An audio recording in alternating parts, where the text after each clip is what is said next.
বিভিন্ন নিত্য প্রয়োজনীয় দাম কিন্তু অতটা আকাশচুম্বী হয় না। টাকাটা কেন হয় একটা দৃষ্টান্ত দেই। ওষুধ কোম্পানির কাছ থেকে 8-10 হাজার কোটি টাকা নেয় একজন এমপি, একজন মন্ত্রী। তারা তো 5 টাকার ক্যাপসুল তখন 17 টাকা উঠায় দেয়।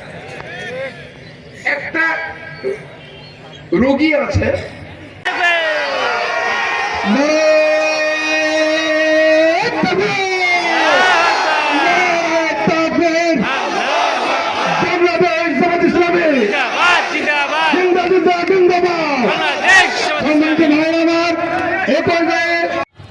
শাহাদার আগে আলিফ লাম দিয়ে আল্লাহ নির্ধারিত করে দিয়েছে।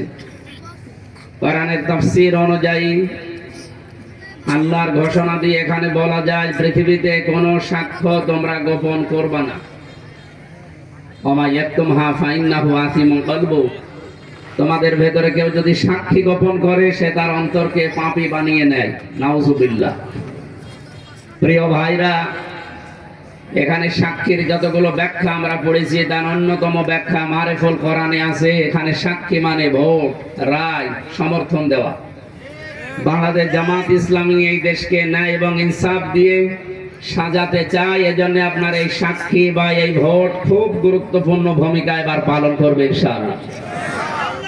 এই ইনশাআল্লাহ বলে যিনি আমাদের মাঝখান থেকে কয়েকদিন আগে বিদায় নিয়েছেন, কুষ্টিয়া বাংলাদেশ জামাত ইসলামী কুষ্টিয়া জেলা শাখার শ্রদ্ধাভাজন জেলা আমির ছিলেন আমার সম্মানিত অভিভাবক অধ্যাপক মাওলানা আবুল হাশেম।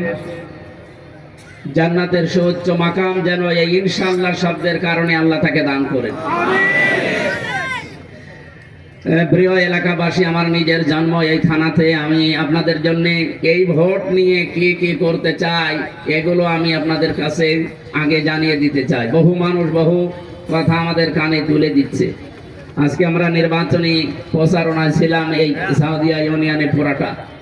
বিভিন্ন জায়গায় কথা উঠছে আপনার নামে। এখন বাংলাদেশের বিভিন্ন জেলায় বিভিন্ন বন্ধুরা সেই 13 সাল, 15 সাল, 17 সাল, 19 সাল, 23 সালের বক্তব্যগুলো কাটিং করে তারা উল্টাপাল্টা ভুলভাল মানুষকে বুঝিয়ে তারা একটা রাজনৈতিক ফায়দা নেওয়ার জন্য মানুষের ভেতরে ভীতি এবং একটা ষড়যন্ত্র ঢুকিয়ে দেওয়ার জন্য তারা মামলা বাণিজ্য আরম্ভ করেছে।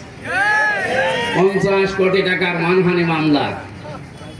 আমার এই থানা বিক্রি করলে এত টাকা হবে? পাগলা কুকুরে কামড় দিলেও মানুষ এরকম খেপা খাবে না। আপনারা আলহাজ আব্দুল গফুর সাহেবের কাছে শুনছিলেন না, ওনারা ঝাঁটা মিছিল করেছে মহিলাদেরকে নিয়ে। যে মহিলা নেতৃত্বে ছিল বটতল ক্যানেল পড়ার উনি লাইলা বেগম নাকি যেন নাম, মাদক ব্যবসায়ী 20 বারের উপরে মহিলা শুধু মাদকের কারণে আর ফ্যান্সিডিলের কারণে জেলে গেছে। আপনাদের জনসমর্থন এত তোলানিতে যে মাদক ব্যবসায়ী ভাড়া করা লাগবে 300 টাকা দিয়ে, এটা তো এখন সারা বাংলাদেশ সহ বিশ্বে এখন আলোচিত বিষয় হয়ে দাঁড়িয়েছে। আমি সেদিকে গেলাম না। আমরা কি করতে চাই সেই কথাগুলো আপনাদের শোনাতে চাই। ন্যায় বিচার এ বাংলাদেশে প্রতিষ্ঠা করতে হলে বাংলাদেশ জামাত ইসলামীর বিকল্প এই দেশে অন্য কোন দল এখন আমাদের সামনে আমরা দেখতে পাই না। আমাদের বিভিন্ন মসজিদের কিছু ইমামদেরকে এখন বলতে শুনছি এরা আল্লাহর আইন চায় না, এই জন্য বাংলাদেশে একটা ইসলামী দল তাদের থেকে বেরিয়ে গেছে। নাউজুবিল্লাহ। আপনারা আমাদের এই যে ব্যানারে লেখা দেখেন তো, আল্লাহর আইন চাই। আল্লাহর আইন যারা চায় তারা অনইসলামিক হয় কি করে? তারা ইসলাম মানে না, এ কথা আপনারা বলেন কি করে? সুতরাং এগুলো আপনাদের শিখিয়ে দেওয়া কথা। এই জনগণ যেহেতু সচেতন, এই কথা ওনারা আর বিশ্বাস করে না ইনশাআল্লাহ। 2 নম্বর, আমরা রাষ্ট্রীয় সম্পদের সুষ্ঠু বন্টন করতে চাই যদি আপনাদের ভোট নিয়ে আমরা এই দেশে ক্ষমতায় যেতে পারি। 3 নম্বরে, মানুষের নিরাপত্তা দল মত নির্বিশেষে সবার। আমি নিজেও এখন যেমন নিরাপত্তাহীনতায়, আমরা এই দেশে বহু মানুষ এখন নিরাপদে নেই। মরহুম এরশাদ সাহেব একটা কথা বলেছিলেন যে ঘরে থাকলে মানুষ খুন হয়ে যায়, বাইরে থাকলে গুম হয়ে যায়। এই দৃশ্য আমরা আর আগামী বাংলাদেশে দেখতে চাই না। এদেশে আমরা যেখানে থাকি আমরা যেন নিরাপদে থাকতে পারি। আমাদের আলী মহসিন স্যার বলছিলেন এটা আওয়ামী জাহিলিয়াত না, আইএমএ জাহিলিয়াত। আয়ামে জাহিলিয়াতে প্রায় 15টা বিষয় আমরা ইতিহাসে পড়েছি। ওই জামানার সবচেয়ে বড় একটা ভালো দিক ছিল, বাড়ি থেকে কেউ বের হয়ে গেলে তার বাড়ির লোকজন এই বিশ্বাস করতো যে আমার বাবা, আমার ভাই, আমার স্বামী আবার ফিরে আসবে। কিন্তু 15.5 বছরে আমরা এমন একটা জায়গায় পৌঁছিয়েছিলাম এই ফ্যাসিস্টদের কারণে, বাড়ি থেকে বের হলেই মনে করা লাগবে সে হয় খুন হয়ে গেছে, নাই গুম হয়ে গেছে, নাই কোথায় গেছে কেউ জানে না। এই দৃশ্যকে আবার ফেরত নিয়ে আসতে চান? সবাই বলেন এই দৃশ্য ফেরত নিয়ে আসতে চান? এই দৃশ্য যদি আর সামনে ফিরিয়ে আসতে না চান, আমরা গ্যারান্টি দিচ্ছি আপনাকে দাঁড়িপাল্লা এই ভোটের মাধ্যমে, দাঁড়িপাল্লায় ভোট দিলে আমরা নিরাপত্তা নিশ্চিত করব কোরআনে কারিম দিয়ে, আল্লাহর বিধান দিয়ে ইনশাআল্লাহ।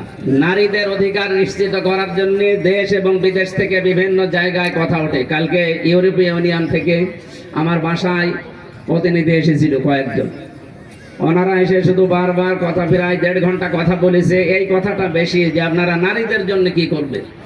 প্রাণপ্রিয় এলাকাবাসী, বিশেষ করে আমার কুষ্টিয়ার জনগণকে আমি জানাতে চাই, এবার যদি আপনাদের সাক্ষী রায় ভোট নিয়ে আমরা যেতে পারি, সবচাইতে বেশি নিরাপদে থাকবে আমার বাংলাদেশে মেয়েরা এবং নারীরা ইনশাআল্লাহ।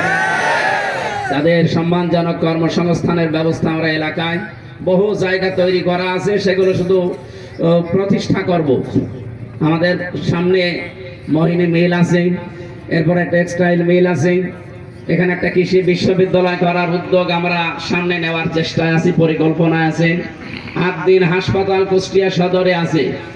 আপনারা জানেন আমি আকিস গ্রুপের খতিব ছিলাম, সেই হিসাবে মালিকের কাছে বলার পরিপ্রেক্ষিতে এই 7টা ইউনিয়ন মিলে আমাদের ইবি থানাতে একটা মেয়েদের জন্য যদি 8 দিন হাসপাতাল গঠন করা যায়, এখান থেকে কুষ্টিয়া এত দূর মেয়েলি বিষয় নিয়ে আর যাওয়া লাগবে না ইনশাআল্লাহ। বেকার সমস্যা যেগুলো আছে, সবচাইতে বড় অভিশাপ আমাদের এই যুবকদের জন্য বেকার হওয়া। আমি বাইরের দেশগুলোতে যতটুকু বাস্তবতা দেখেছি, বেকার এদেশে থাকবে না। শুধু শিক্ষা ব্যবস্থাকে কর্মমুখী এবং বাস্তবতার নিরিখে যদি তৈরি করা যায়, এদেশে বহু সম্পদ আছে এবং পৃথিবীর বিভিন্ন দেশ আমাদের এই দেশে কর্মসংস্থান তৈরি করার জন্য মুখিয়ে আছে। আমরা এটা কাজে লাগাবো ইনশাআল্লাহ। আশা করছি এবং আশ্বাস দিচ্ছি আপনাদেরকে, সন্তান হিসাবে এলাকায় কেউ বেকার থাকবে না যদি ইসলাম আসে। এরপরে মাদক, এই যে লাইলা বেগমের মতো মানুষ এই এলাকায় থাকবে না ইনশাআল্লাহ। এরপরে চাঁদাবাজি যেটা এলাকায় হয়েছে এতদিন, ফেব্রুয়ারির 12 তারিখের পর যদি আমরা আসতে পারি, আমি গ্যারান্টি দিয়ে যাচ্ছি চাঁদাও থাকবে না, বাজিও থাকবে না ইনশাআল্লাহ। এরপরে গ্যারান্টি দিতে পারি, এলাকায় বেশি দখল হয়েছে বিভিন্ন ইউনিয়নে আমরা শুনেছি, এই দখলবাজি বন্ধ করা হবে। সম্মানিত ইমাম এবং খতিব ভাইদেরকে বলবো, আপনাদের মতো আমিও একজন আলেম, আপনাদের ইমানি দায়িত্ব এবারে আলেমের পক্ষে থাকা। এখন আপনার বিবেকে কি বলে এটা আপনি দেখবেন। যেহেতু সামনে মাগরিবের নামাজের আর 4-5 মিনিট বাকি আছে, আমরা যতটুকু বলেছি প্রবাসী ভাই এবং বোনদেরকে আহ্বান জানাবো, আপনারা ন্যায় এবং ইনসাফের পক্ষ বিশেষ করে দাঁড়িপাল্লার পক্ষে থাকবেন। আপনাদের যে অধিকারগুলো আছে বিদেশের মাটিতে, এগুলো আমরা নিশ্চিত করার চেষ্টা করবো ইনশাআল্লাহ। যারা আমাকে বিভিন্ন ভাবে ভয় দেখিয়েছেন যে ওর নামে 50, 60, 100টা মামলা দিলে থেমে যাবে, আমি আয়না ঘরে থাকা মানুষ, আমি ফাঁসির কন্ডেম ছেলে 1 দিন 2 দিন না 3 বছর থাকা মানুষ। আমার বাবা এখানে বসে আছে রিয়াজউদ্দিন, আমার রাজনৈতিক বাবা অধ্যাপক ফরহাদ হোসাইন বসে আছে, আমার 2 জন বাবাই আছে। আমি তাদের কাছে অনুমতি নিয়ে রাস্তায় এসেছি। মামলা হামলা না, আপনি যদি অন্তত মেরে না ফেলেন আমাকে এ পথ থেকে থামাতে পারবেন না। আমাদের ভেতরে একটা দুর্বিসন্ধি লাগিয়েছে, ওনার নামে মামলা আছে, ওনাকে নির্বাচন করতে দেওয়া হবে না। আমি জজের কাছে, আদালতে এবং উকিলের কাছে সব শুনেছি, এগুলো মানুষের ভেতরে ষড়যন্ত্র এবং ভীতি তৈরি করার জন্য এই কাজ তারা করছে। এগুলো থোড়ায় কি আর আমি কিছু মনেই করি। 60টা না 64 না, আপনারা 64,000 মামলা দিলেও আমার কিছুই হবে না ইনশাআল্লাহ। সামনে দাঁড়িপাল্লার বিজয় হবে।